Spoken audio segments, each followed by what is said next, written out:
à la suite justement de la vidéo que je vous ai faite récemment, euh, déjà, salut, comment allez-vous? Excusez-moi, je suis un peu mal poli. Comment allez-vous? Je sais pas, je crois que j'ai tellement de choses à faire en ce moment que j'oublie même la politesse. Donc, à la suite de la vidéo que je vous ai faite récemment, je vais vous raconter une toute petite anecdote justement. Voilà. Bon, comme je vous ai dit, je me faisais à un moment maltraiter. Je me faisais maltraiter. Voilà, c'est-à-dire qu'on te traite de tous les noms, on te traite d'incapable. Il y a un certain nombre de choses qui n'arrivent pas à passer. Il y a aussi, parfois, oui, parfois aussi, il y a du racisme. Parfois, parce qu'il y a des remarques. Il y a des remarques, même si j'estime avoir eu un bon employeur, qui n'était pas toujours facile, mais il peut avoir quelques remarques qui peuvent être légères, assez légères. Donc, je me rappelle d'une fois où c'est des gens qui ont travaillé justement dans ce domaine pourront le savoir. Je me rappelle d'une fois où j'ai travaillé un vendredi, je suis arrivé un vendredi à 8 heures. 8 heures, oui, 8 heures, parce qu'il y avait beaucoup de travail à faire. Et je suis rentré le lendemain à... Je suis rentré le lendemain à quelle heure? Oui, à 7 heures du matin. Donc, j'ai travaillé non-stop. Il y a un jour, j'ai travaillé non-stop. Je pense que c'est le pire que j'ai eu à faire, la pire expérience.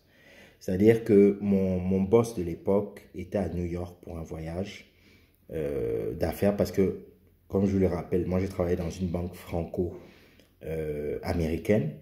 Et il y a par moment, il allait à New York justement pour rencontrer des fonds d'investissement et certains de nos clients. Donc, vous imaginez avec le décalage horaire. Il y a le décalage horaire et il est 16 heures à New York, ici il est 22 heures. Enfin, à l'époque, à Paris, il était 22 heures à peu près. Donc, quand à 16 heures, lui, il a fini je sais pas, de boire le thé avec un client en train de discuter des trucs, pap, il envoie des tonnes de mails avec des edits, comment on appelle, des corrections à faire, énormément de travail, etc. Quand je me levais le matin, j'ouvrais mon BlackBerry, c'était le BlackBerry qui marchait à l'époque, j'ouvrais mon BlackBerry et j'avais des tonnes et des tonnes de mails. Je me levais comme un zombie, les yeux rouges et tout ça. J'étais stressé, j'étais fatigué. Voilà. Et je me rappelle, l'expérience que je vous raconte là, j'étais, comment dire, j'étais seul au bureau carrément. Pourquoi? Parce que le partenaire qui était là, je pense que, enfin le partenaire en question, lui, à 17 h lui, il rentre chez lui. Hein. Lui, il n'a pas le temps. Hein. C'est pas un jeune... vous vous embrouillez là en train de travailler. Je me rappelle le principal collaborateur, mon associé qui était là, qui était au-dessus de moi. Lui, il était en vacances. Il avait une semaine de vacances, je crois. Et littéralement, j'étais seul au boulot. Et j'avais une tonne de boulot. Et j'ai pris tout ça dans ma gueule. J'ai vraiment pris tout ça dans ma gueule. Et j'étais là devant Excel. Je crois que c'était un projet dans l'énergie, dans le secteur de l'énergie. Et j'étais comme un zombie. C'est-à-dire, j'étais sur mon ordinateur, il n'y avait personne. Le bureau ont fermé. Les bureaux ont fermé. À l'époque, on était d'abord avenue Montaigne. Après, on a déménagé rue du Faubourg Saint-Honoré. On était juste en face de l'Élysée. On était collé à... Ceux qui connaissent un peu Paris, on était collé à la boutique Le Boutin. C'est là où on travaillait. C'était dans un centre Régus, en fait, qu'ils louaient... que notre entreprise louait justement les locaux.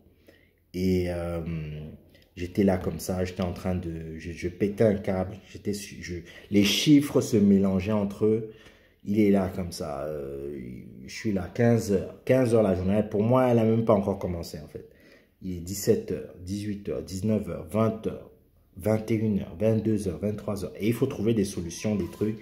Ça me cassait la tête. Je ne comprenais pas. Et il fallait envoyer le modèle financier avant l'après-midi là-bas à New York, quoi. Il fallait envoyer le plus urgent, de manière la plus urgente possible. Mais le dossier était tellement complexe que voilà. mais je me le suis tapé. Et je me suis tapé 23 h, minuit, et je reçois toujours des mails. Je suis seul, absolument seul dans le bâtiment.